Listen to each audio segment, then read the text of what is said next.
So then, of course, back to Hickam, and we had just moved in. Our squadron had just moved into a new two-story frame barracks, and so that's on the morning of December 7th. We heard all this ruckus, all the planes, and we thought, well, the Navy's having fun this morning. So we went out to watch them, and all at once we realized that we were in trouble because these big torpedo bombers were going by with the red discs on them, and those big torpedoes, they looked tremendous, long like telephone poles, and they were flying out over us and out towards the battleship row, and so we watched it, and then about that time, this flight of B-17Es came in from California that we knew were coming, and that's what kind of confused the issue that this was it Lieutenant Lockhart, was he? He was at the new rudimentary radar station. Said, well, it's probably just that flight coming in from the States. Well, that's not what they were seeing. Right. But that flight came, I saw them, they came right over me. And of course they were low on fuel and no armament. So they kind of broke up and flew to land here and there. And I don't know how many landed at Hickam. I know one did, and then it was hit and burst into flames and burned in two. And one of the I think it was a medical officer, I'm not sure, he got out and made a beeline for one of the hangars, but he was hit and killed. And so there were a lot of things, of course, went on that you see or you don't remember. Oh, you must have been stunned initially. I can't imagine. Now, was Hickam initially attacked, or was it? Did they go after the battleship row first, or how soon after you were watching these planes did you guys come under attack? Oh, pretty much the same. They were after everybody at the same time, and they hit a lot of bases. Of course, they hit Pearl, and they hit Hickam and Wheeler and Iava Marine Base, the Kaneohe Marine Base over on the east side of the island. Anything they could get, Bellows Field and so on. So they were after everybody. So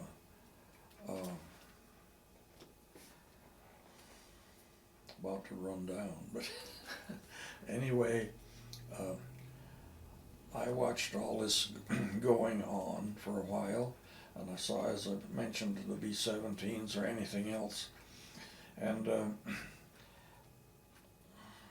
then I thought, really, I better get out of I better seek some cover. Sure. So I looked around, and there were, I was a little ways from these new barracks, and I looked, and a lot of the guys had gone into this frame barracks, and they were looking out these windows, or a lot of were underneath because they were off the ground, and you could see all these white faces. And I thought, well, this is kind of dumb, because gunners can see all those people, and they're dropping these little anti-personnel bombs, and so I thought, well, that's not for me. So I turned to go to a masonry complex of brick buildings. There was a post office, a PX, a beer garden, and so on. And but I didn't get there because as I started, I looked, and here came it was I think a Kate, a Japanese dive bomber, came across right at me. Oh, man. At me. And I looked up at the guy, the gunner in the back. he was looking at me, honest to John, looking at me, and I was looking at him, and he fired at me. He just missed me.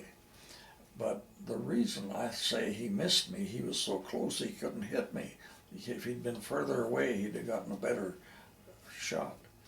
So anyway, I hit the ground, and the plane right then was turning away, and it burst into flames. Somebody must have hit it somewhere, and it burst into flames from wingtip to wingtip, nose to tail, and just kept flying on away. So they lost 3 men, 3 Japs there, and a good airplane. So I don't know how far it got, but I suppose it probably made it to the harbor. I don't know. Yeah. Wow. But anyway, be that as it may, I looked around, and as there'd been a lot of construction, and here was a hole in the ground, a pit, with a water pipe sticking up. So I dived into that, and it was a good vantage point.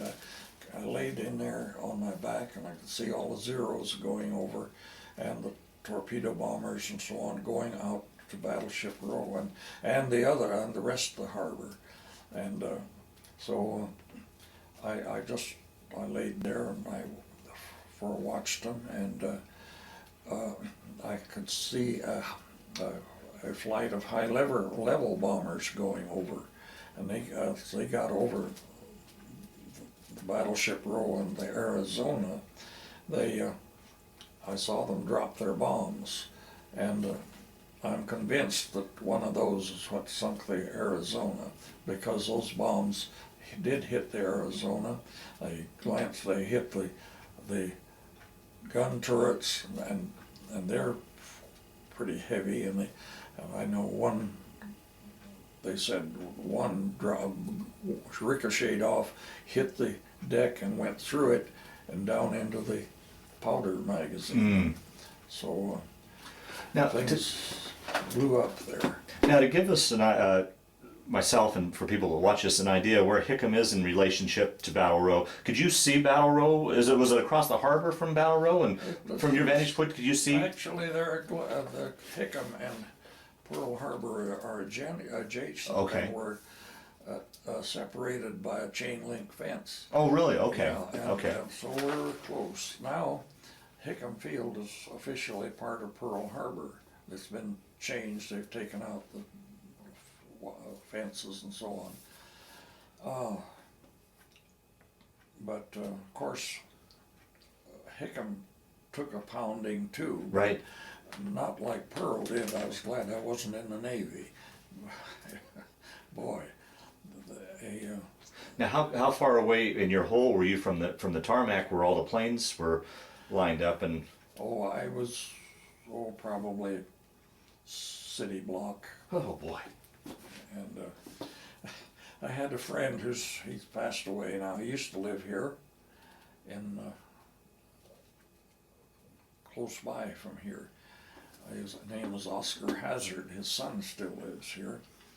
His wife was a WAC officer, and Oscar was a warrant officer. Anyway, his experience during that attack was that he and about, I don't know how many others, dived into this, what was an electrical box. Fortunately, somebody had shut off the electricity to them. They would have been fried too, but but a lot of those things happened. People were just fortunate that they made it through. And now, what about that barracks that you look back on and thought that wasn't a good idea? Did that survive? Did those guys all survive? they didn't touch it. Is that right? Okay. They didn't touch it. However, I am sure the same plane that came towards me had previously come across the big concrete and steel barracks with this big mess hall. A plane dropped a bomb in that mess hall, and the concussion killed 31 men who had taken refuge in a cooler. So, and I think it was the same plane. Wow. Wow. So fortunate or unfortunate things happen. Yeah, right. So how long were you in the hole? How long, by and large, was the attack before? you felt safe enough to come out and see? I suppose I was, I suppose I may have been in there half an hour. And I got out, excuse me, and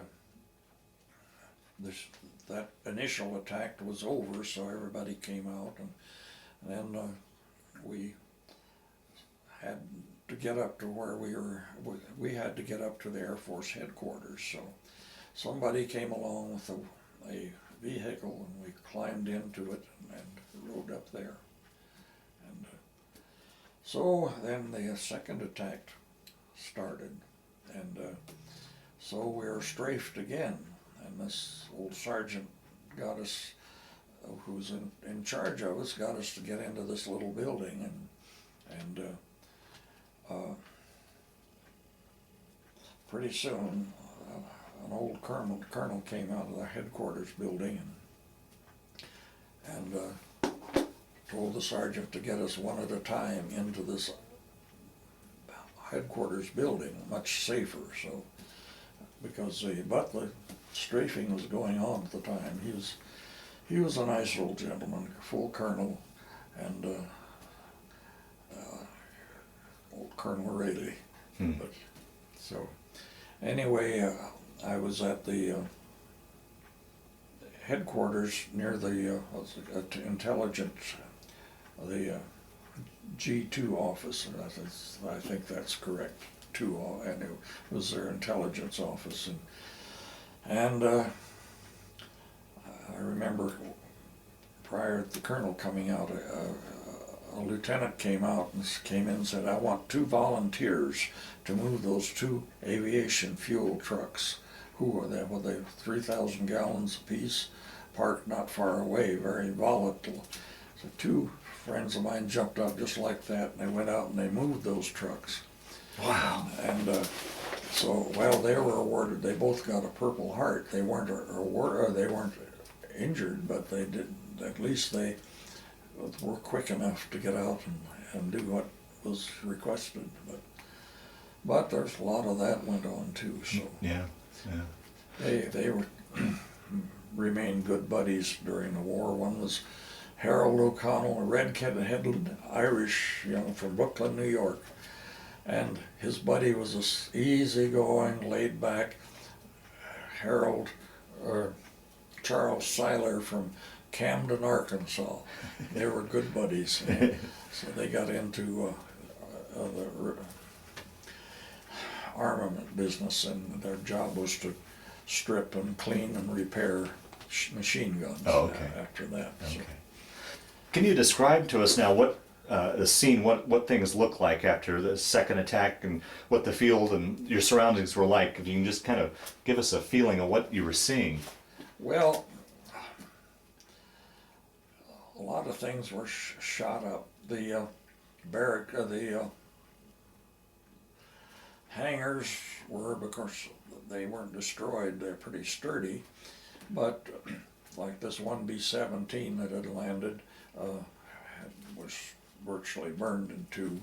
There, a lot of the planes had been lined up Right. on the field, so some of those were shot up and damaged. And we had the old obsolete B-18s, several of those, and some later model A-20s, and which they started using as soon as they could get them going to start patrolling. The big barracks suffered a lot of damage. It killed, I don't know how many men in it was, as I recall, it was 3 stories, and I believe it was to house 3,200 men. And so it was a big state-of-the-art barracks at the time, and big mess hall, kitchen, and each area had its big day room and so forth. It was nice, but it was heavily damaged, and I lost 2 friends who were in the barracks. One was Can you describe what, for once again, for people like myself and others that'll watch this that have never been in battle, never been shot at, what's going through your mind? Do you remember what you were thinking as you saw this plane coming and you were shot at? There's explosions and bombs everywhere. What goes through a person's mind during that time? I don't know what goes through it. Yeah. Look out, I guess. Yeah. Yeah. And so, but honest, the thing that I remember is I could see this man with his gun. Wow. And he was so close I could see his face, and he was looking at me. And fortunately, he couldn't hit me. Oh. But that cost him three men, just like that. Yeah. Yeah. Well, actually, you think back about those, they were poor kids too, told what they had to do. And so they, of course, they hated us because of the propaganda and so Yeah. forth. Sure. Right. And Right. so